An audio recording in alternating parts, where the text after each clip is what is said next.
So in this video, we're going to do a circle instead of a loop. So instead of doing a tiny kind of almost teardrop shaped cursive letter E, we're going to be doing a circle. So as best as you can, make a circle. Let's just put a loop in here and another circle. So we're making a bigger circle. Once we do that circle, we're going to echo it on the inside 2 to 3 times. So we're going to make a circle, come to our starting point, make another circle inside, make one more circle inside that, and come out. I'm a big fan of coming out with a vine, a loop, and then another vine. So vine, loop, vine, and then I would make another circle. Circle inside, and come out. So let's take that to the machine. Okay, here we are at the machine. I thought it would be really fun to use some fluorescent thread and show you how that's gonna look. I am using, oh, you can't see the label on this, but it's Glide. Pretty sure it's Glide, 40 weight fluorescent. I've got my thread in my machine. I am going to bring my bobbin thread up to the top by needle down, needle back up once, and then I pull this thread. And you can see my bobbin thread is right there. And I can bring it to the top. I take a couple locking stitches in place. Not a lot, like 2 or 3, and I am good to go. I'm wearing gloves for this. You don't have to wear gloves. Gloves are optional. I just find it gives me a little bit more grip. The fingers have little grippies. So let's get started. I'm going to start with the vine, make a loop, make another vine, travel to where I want to be to make my first circle, and I touch where I started my circle. Travel over that line a little bit, make one circle on the inside, stitch back over your previous stitching, make another circle there. Oh, I realize now I'm a little bit too close to the edge, but let me just come around here, make another loop, kind of make it look like it all belongs together, and I'm going to make my next circle. My circle is about the size of a quarter. You could do them larger or smaller depending on what you like. If you're working on, say, a long arm, you might want to make these a little bit bigger. So that's totally up to you. Just find a size of circle that you like, trace through it 2 times, and come out. The fun thing about this design is that you can actually go in your circle and echo in your circle as many times as you want. It also doesn't matter if your circle is not completely circle. I almost said square.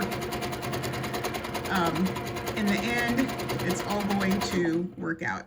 And as I come around and finish out this, my natural stitching line is to come back out over here down on this side. I'm not going to stop here and then force it and then make a circle going up because I'm already coming this direction, so it just makes sense to go with the natural flow of how my design is ending.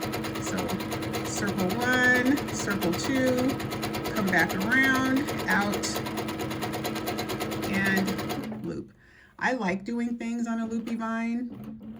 You do what you like doing. There's no right or wrong. So, you know, try it with the loops, try it without the loops, and see which one you like best. As long as your design is like a consistent size throughout, it's fine. And you can see what I like to do is I go up and then I come back down. Sometimes I'll work in rows from left to right or right to left. But what I like about this vine design and working in a line is that when I come back up, I can make it so that I have a loop next to this circle. and then next to this loop I'll have a circle, and then next to this circle I'll have a loop. So I can kind of mix it up so I don't have a bunch of circles in a circle all in one line and then all my loops in another line. It looks more random, and when you're free motion quilting it looks better when it's a little bit random to me. There are designs that are made to look like they're just motifs in a row, and that's fine. That's just not what we're going for this design. If when you are coming around out of your circle, you're not stitching directly on top of your previously stitched lines, that's totally fine. No one's going to see that in the end. And the reason that I like working with a loopy vine is it just also gives me space to travel, and it gives me a second to think, okay, where do I want to go? You know, if my designs are really close together, I know that everything is going to be pretty tight. But if I'm working with this loopy vine, it's because I want to travel and I want more space in between my designs.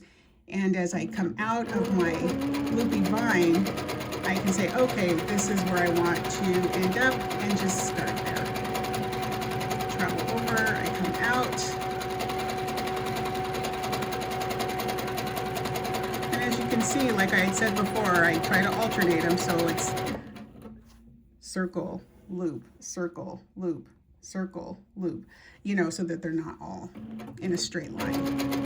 Doesn't that look kind of cool though, the fluorescent thread? Free motion quilting is really fun to experiment with. There's so many different threads out there. So get some and practice and see how you like it. Don't go buying a bunch of new thread in the beginning if you are not experienced in free motion quilting, unless you really, really like them and you want to spend all that money. But I recommend just using what you have to start, and as you learn and grow, you add different tools to your toolbox and different supplies and threads. Again, not exactly a complete circle. You can also do this with making a large teardrop shape and just traveling inside that teardrop shape. So it doesn't have to be a circle. Some people may like to make a small circle first, and then like this. So you make a small circle, and then you just make your other two circles around that out of the outside. I like making mine on the inside, but you know, it's up to you. Practice and see which makes more sense to your brain. Just keep on going here. I'll make this last row.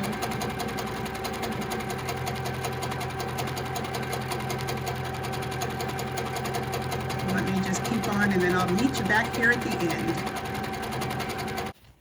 Okay, let's take this out, see how it looks. Ah, got all twisted. Okay, there.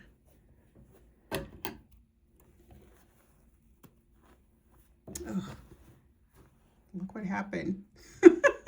I was not being careful, and when I do these practice pieces, I do not base them down with any spray based. I just, you know, stick it down and rub it together so that it kind of gets a little bit, stays together a little bit. But this one got folded over, but luckily it's just a practice piece, so that's okay.